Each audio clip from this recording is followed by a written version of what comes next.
Hello বন্ধুরা, আপনারা দেখছেন ড্রাগন গাছ।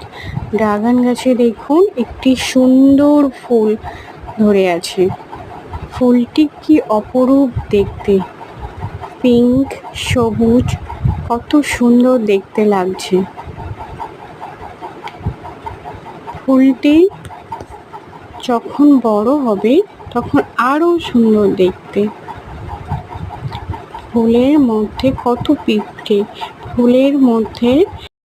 ফুলের মধ্যে এক ধরনের রস থাকে, সেই রসটি খাওয়ার জন্য পিঁপড়েরা আসে। ফুলটি বড় হয়েছে দেখুন এবং ফলে পরিণত হয়েছে। ফলটি পিঙ্ক কালারের দেখতে হয়েছে এবং ফলটি পাকার পরেও ফলটি যখন কাটা হলো সেটিও পিঙ্ক কালার এবং খেতে খুব মিষ্টি।